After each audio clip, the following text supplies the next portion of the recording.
Au nom du Père et du Fils et du Saint-Esprit, Amen. C'est la dernière soirée chez les sœurs qui me reçoivent toujours. Je voudrais aborder un sujet qui ne me semble pas sans importance. C'est justement de savoir la finalité de nos vies. Quand on dit finalité, on est presque à entendre fin dernière. Quel est le but de notre vie ici-bas? Quel est le but de notre vie ici-bas? La vie ici-bas n'est pas un jeu. Notre Seigneur a donné sa vie sur la croix. Il est mort sur une croix. La vie ici-bas n'est pas un jeu. C'est pas un jeu de parole où on s'amuse à parler, à avoir raison, à faire des débats, à voir.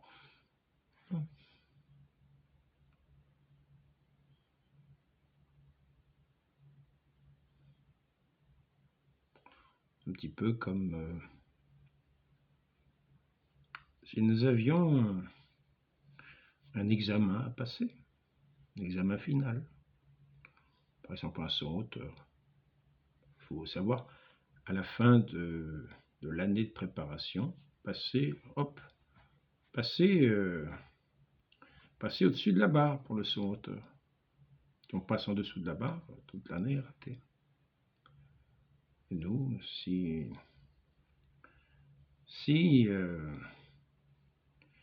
nous n'arrivons pas à entrer dans le royaume des cieux, après cette mort, dans ce monde, nous aurons raté notre vie. On aura beau avoir des établissements, on aura beau avoir des grands noms, on aura beau avoir fait des prières, on aura beau avoir fait tout ce que nous voudrons, tous les sacrifices que nous aurons voulu. Si nous n'allons pas au ciel, dans la gloire éternelle de Dieu, tout cela aura été vain. Donc, nous ne nous appliquons pas trop à donner des apparences, faire des beaux discours, paraître des gens bien. Non. Ce qu'il faut, c'est nous efforcer par tous les moyens d'arriver dans ce ciel bienheureux, pour lequel nous sommes destinés. Tout homme est appelé, et notre Seigneur dit très peu d'élus. Il faut être ancré dans le ciel. Il nous faut avoir notre espérance dans le ciel. Notre Seigneur est mort sur la croix. La vie n'est pas un jeu. La vie n'est pas un jeu. Notre Seigneur est ressuscité. Notre Seigneur est mort sur la croix, dans des souffrances, dans des contradictions. Il a tout supporté. Et il est mort sur la croix. Il faut savoir jusqu'à quel point sommes-nous capables, par la grâce de Dieu bien sûr, capables d'aller. Car il nous faut renoncer à tout, savoir renoncer à tout pour aller dans le royaume des cieux. Notre Seigneur nous dit, le royaume des cieux souffre violence. Les violents s'en emparent. Il nous faut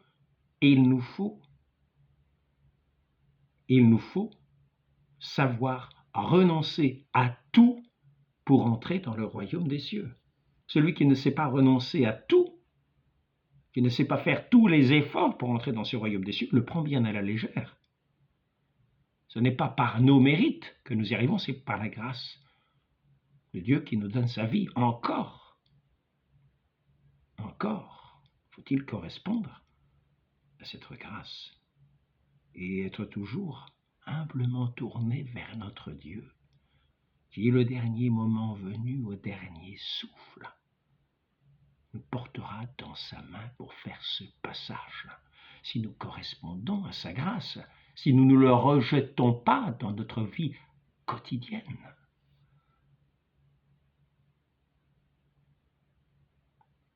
Alors à vous, Chorazine,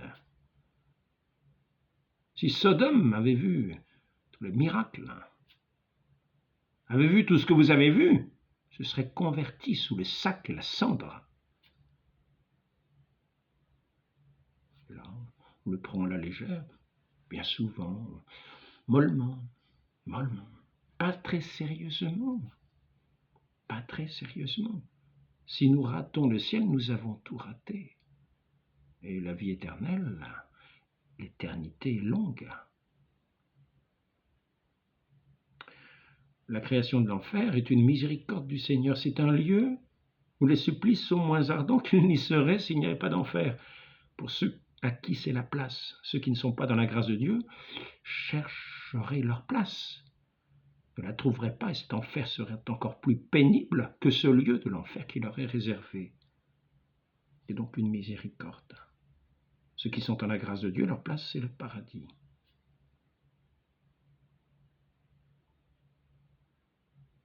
Et ceux qui sont en purgatoire, leur place, c'est le purgatoire pour le moment. Et s'il n'y avait pas de purgatoire, ils n'entreraient pas directement au ciel, ce ne serait pas encore leur place, et ils souffriraient des peines bien plus grandes. C'est aussi un lieu de miséricorde.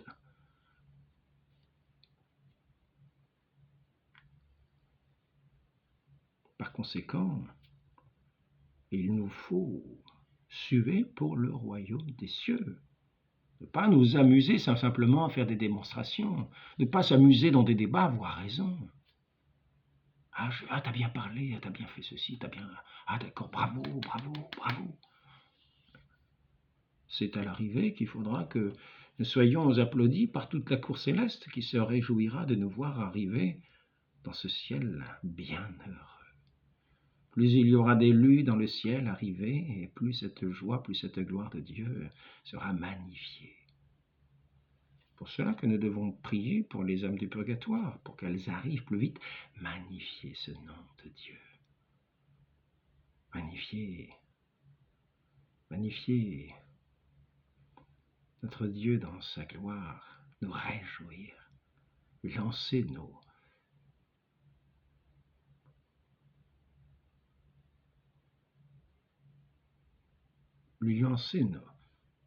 louanges, notre joie sera elle-même, notre joie céleste, notre béatitude, notre bonheur céleste sera tout à sa gloire. Il nous faut entrer pour la gloire de Dieu dans ce royaume céleste. Notre Seigneur nous en montre le chemin, il dit « Je suis le chemin ». Et ce chemin, il nous a dit lui qui ne prend pas sa croix pour marcher à ma suite n'est pas digne de moi, mais il nous dit d'autres choses. Il nous dit le royaume de Dieu souffre violence, mais il nous dit d'autres choses. Et il nous dit, par exemple, pour montrer que nous ne prenons pas à la légère la chose et que nous ne faisons pas de manière réticente, mais que vraiment, nous faisons tout pour entrer dans ce royaume de cieux. C'est une nécessité. Si on te demande ta chemise, si on te demande ton manteau, donne aussi ta chemise. Si on te demande de courir 1000, cours-en 2000.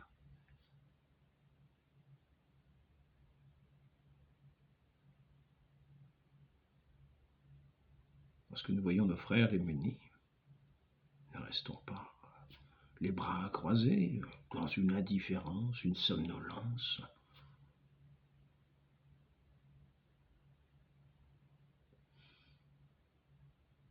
Nous sommes morts ici-bas comme le Christ est mort sur la croix. Nous vivons et c'est en espérance. Notre seule espérance, elle est dans cette résurrection éternelle, dans cette résurrection laquelle le Christ est déjà entré, lui qui est ressuscité déjà des morts, qui a déjà vaincu la mort. Nous vivons, c'est en espérance dans sa résurrection, et nous avons foi que nous ressusciterons avec lui. Mais Le moment venu, il s'agit de faire le passage et d'y arriver. Donc, cette courte vidéo, elle est pour montrer que la vie n'est pas simplement un jeu. Il ne s'agit pas simplement de faire des choses pour faire des choses. Non. Nous devons penser sérieusement à notre vie éternelle. Nous devons y penser sérieusement. Nous ne sommes pas de ce monde pour nous établir dans ce monde. Nous n'avons pas l'esprit de ce monde. Nous sommes morts à ce monde. Nous savons que nous sommes morts à ce monde et que notre vie, c'est dans le royaume céleste dont le Seigneur nous parle. La porte du royaume, c'est le baptême. Ce baptême, nous sommes plongés dans l'eau comme le Christ est mort sur la croix. C'est ce qui est signifié dans sa plongée. La résurrection dans l'Esprit Saint, dans cet Esprit de Dieu qui n'est pas l'Esprit du monde, qui va nous pousser, qui va pousser le Christ au désert, au milieu de ce monde, mener ce combat, au milieu de ce monde. Ce combat dur, ce combat où il faut être attentif, prudent, simple, la simplicité, non pas la duplicité, mais en simple devant Dieu. Lançons vers lui nos louanges. Adressons-lui nos louanges, sachons le toucher au cœur par nos louanges.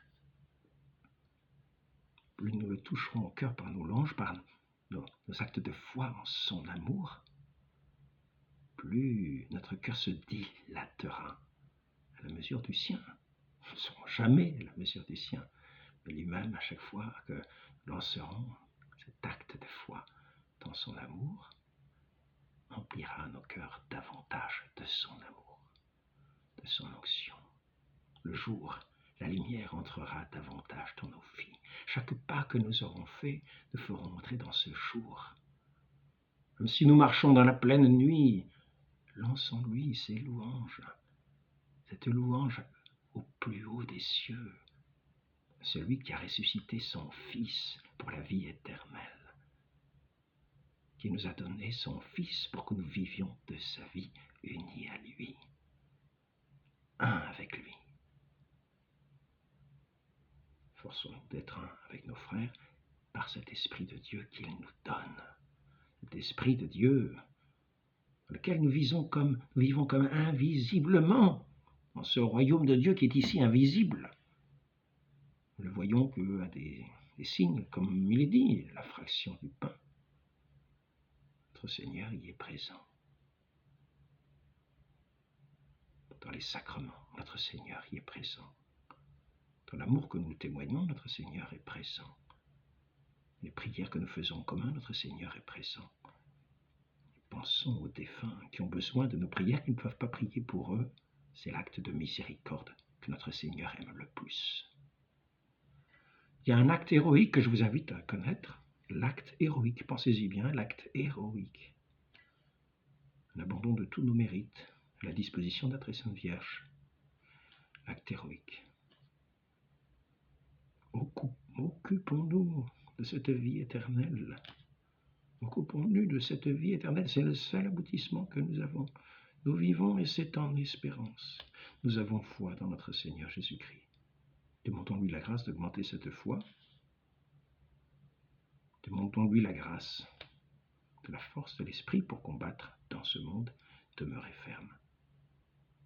Prenons les moyens d'entrer dans cette vie éternelle, dans ce royaume des cieux.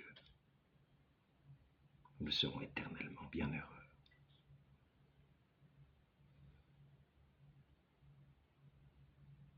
Laissons l'école du monde.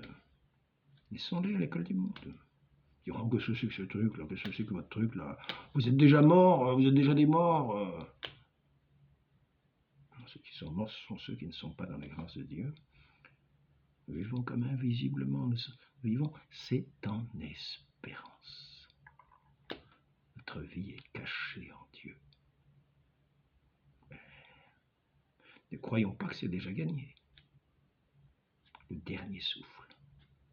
Le dernier souffle. Ce dernier souffle, il faut qu'il nous conduise auprès de Dieu. Pensons-y bien, tout le reste. ne sera rien. Notre Seigneur voit le fond des cœurs. Ne nous amusons pas à la périphérie.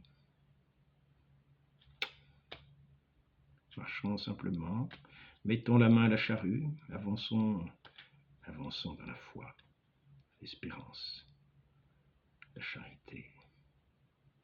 Faisons les exercices qui nous sont demandés comme une nourriture quotidienne. Allons à la messe autant que nous le pouvons.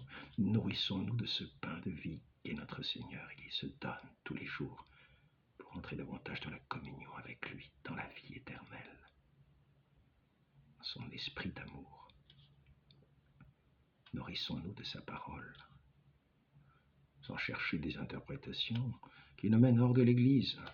Cette Église qui est la communion des saints. Tous ceux qui sont dans la grâce de Dieu pourraient être appelés les saints de Dieu. Nous sommes tous des pécheurs.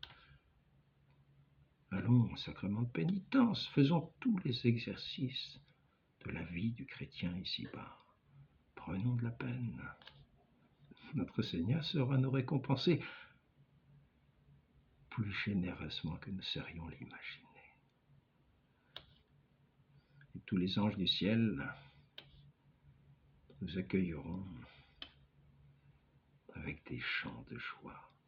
Et nous entrerons nous aussi dans cette louange de le reste. Laissons les savants du siècle.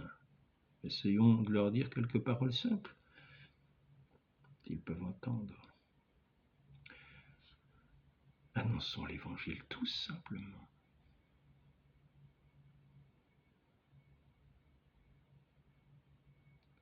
Demandons cette grâce à la très sainte Vierge Marie qu'elle nous garde sous son manteau pour que nous sachions garder la pureté du cœur pour voir les œuvres du Seigneur.